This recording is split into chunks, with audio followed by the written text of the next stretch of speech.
I had to unplug the phone at the shop about a week and a half ago. I'm getting bombarded with calls. Lots of calls. And that's so overwhelming that I just can't turn on the phone. Well, you guys remember my Pokemon story where I have to get in Pokemon from a tow truck driver. If I want to get product in, I got to deal with the tow truck driver and buy it from a scalper because distribution companies won't sell me any product for years now. We're going back to 2020. People aren't calling the store for Pokemon. They're actually calling the store for magic. Lots of magic in this store. This store is almost wall-to-wall magic. We got sets going back as Shadowmoor and Morningtide and sealed product. And we buy a lot of magic cards. And I buy from 3 different distribution companies. So, what's my problem? The new Final Fantasy set's dropping. And basically they won't sell me, or let's just say Final Fantasy sets dropping. This would have been the biggest payday ever for me. This would have been my biggest payday for the year, probably for the next 2 years. It would have been so good for me if I was allowed to get this Final Fantasy in. But I'm getting 3 boxes from one distributor, and maybe $100 and something or $300 from another, and then maybe $100 and something in product. And my pre-orders were very big. I'm talking huge. I was going to put down big. Because people know me in town for magic. They know I have a lot of magic. They know I have a lot of sealed magic and lots of products. And down there, that's all magic down there too. And this is going to be good for me. Well, here's the problem.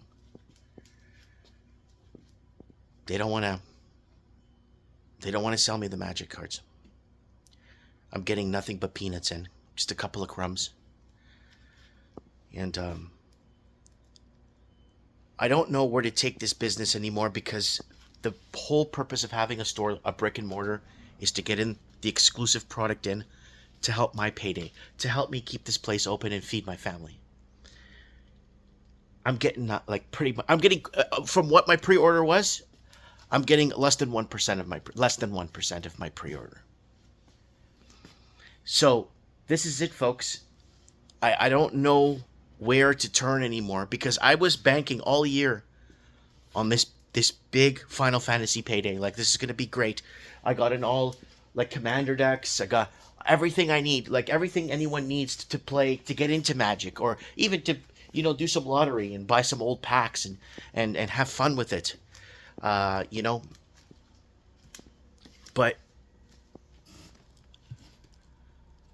it's I'm just trying to keep this place open because it's the only place within. So you're probably gonna say, well, you got to build a bigger presence with your distributors. I've been with my distributors for over 20 years. Over 20 years. I've been with some distribution companies longer than the people working there. That's how long I've been with the distribution companies. Longer than the people working there. But I don't get this payday. I don't get the Pokemon. Upper Deck, after the whole Connor Bedard fiasco or whatever, I wasn't getting any cards in at all. 0. And all I was doing is turning people away. Every day I turn 5-10 people away for Pokemon. I show them the price on my packs. Okay, that's $15 or $10 or $20 a pack. Some people buy it, and some people just move along, and I'm just turning people away. I'm turning people away for everything. Now, I had to unplug my damn phone because people are calling for Final Fantasy. Now, let me tell you what's happening with Final Fantasy. Now, people are saying, no, Mike, I know how much magic you have, and I know how much you have as a whole. They're not going to cut you out of this one. They're not going to cut you out of this one. It doesn't make any sense. You buy magic from them all year, even the bad drops. Look, Aether Drift. Can't move. I can't give it away for free. Nobody wants it. That's how bad. I buy all the drops from 3 different distribution companies. But for Final Fantasy, I'm getting literally crumbs. I'm not even getting 1% of my pre-order. And that's what's happening. And it's destroying. But you're probably saying, well, maybe your competition. My competition is 95 miles or 79 to 90 miles north. and 120 to 140 miles south is my competition. There's nobody around me. Now, this is my problem now, guys, and this is the problem. A lot of people in town like to buy local when they can. Now, here's my problem. How do I not look like the bad guy? Or how do I not look like I am hoarding the product for and keeping it away from the people? How do I look like I'm not the bad guy, right? Same thing with Lorcana. Lorcana came out, first edition Lorcana. I pre-ordered about 20,000 from 3 different, 20,000, 20, so 60,000 from 3 different distribution companies. We got 0. We got no Lorcana in. 0.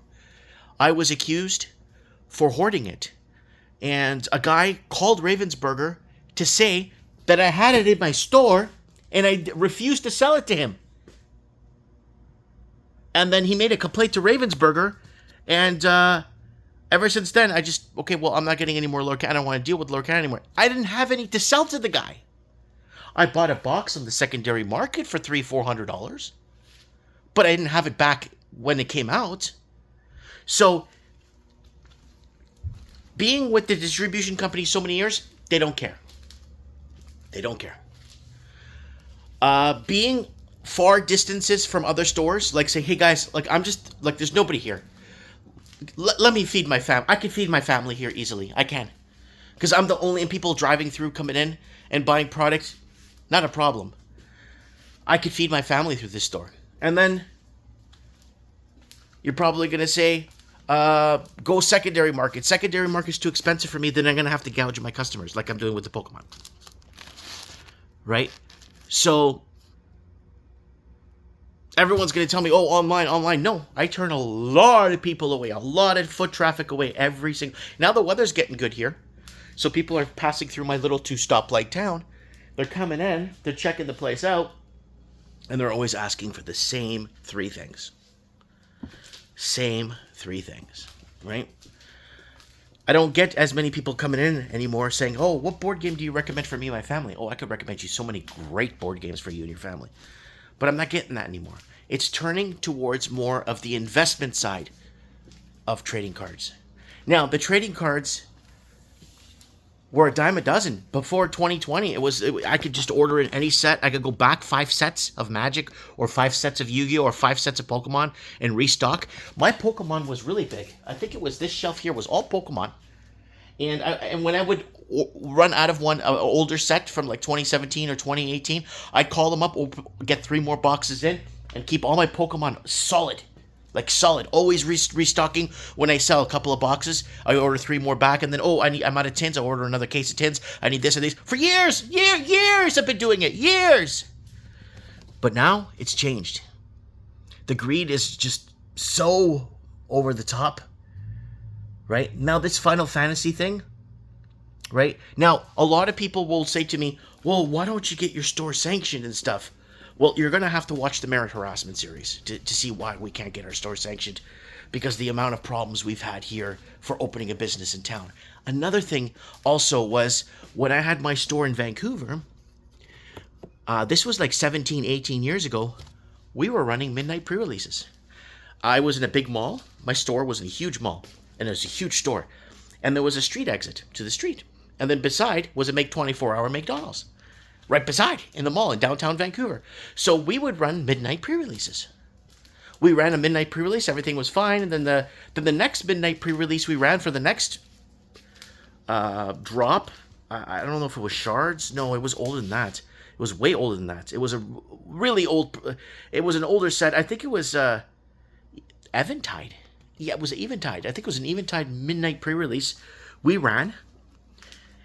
And we got a call from Wizards saying they're unsanctioning our store for running a midnight pre-release. And there was nothing telling us that we weren't allowed to. So they unsanctioned us. And we weren't allowed to run pre-releases anymore because of that. And really, like, a good learning experience for me to understand, like, how you could have it going good, but then there's always going to be somebody out there that's going to destroy you. That's going to, you know what I'm saying? And it doesn't help that I got into arguments with some of these distribution companies over the cough syrup.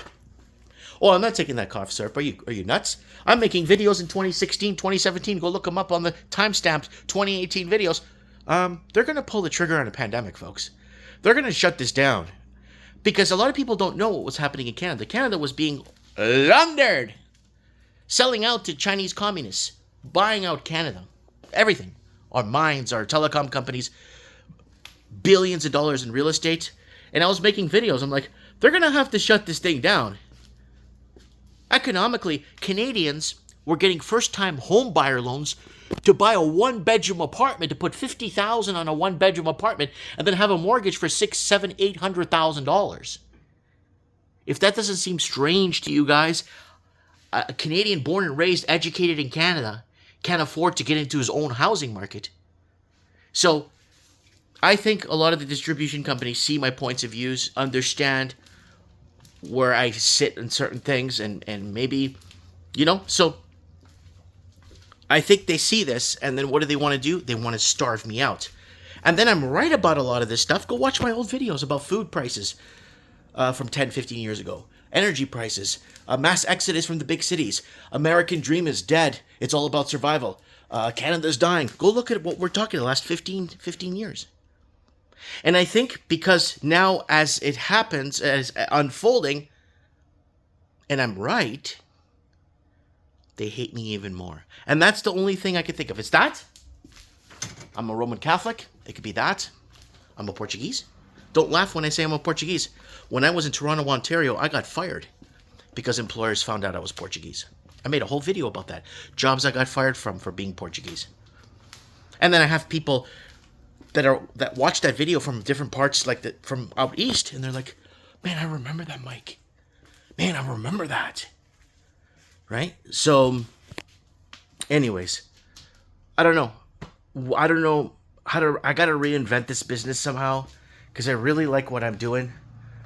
I was so heavily dependent on this Final Fantasy set. I was really, really dependent on this.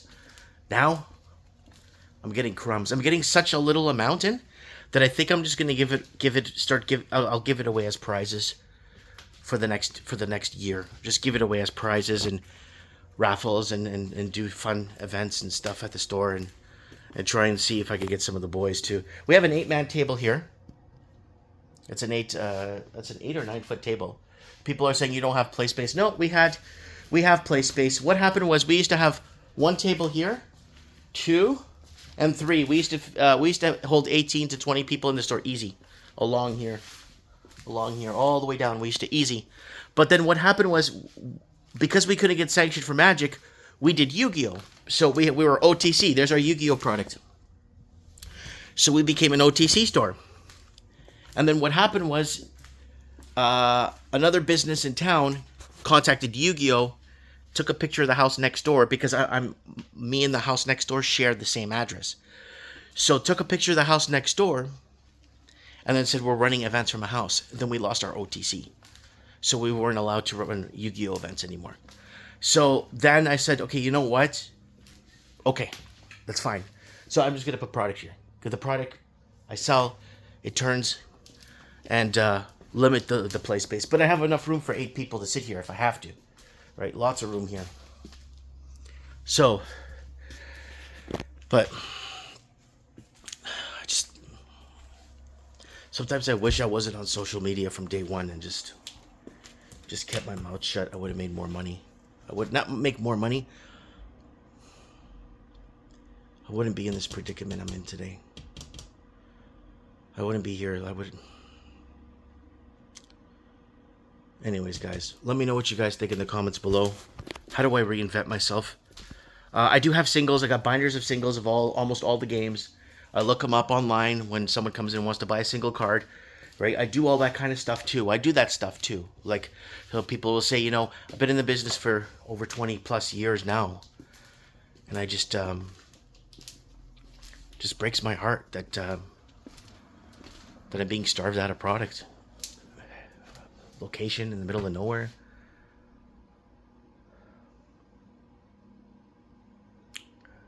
It's just perfect. It's like just a perfect setting, People were driving through all day. stopping to check this door. Anyways, I don't know, guys. Let me know. I just threw a bunch of reasons out there. Somebody out there knows something. That's why I'm putting out this video. Let me know in the comments below. Mike Martin's here. I have spoken.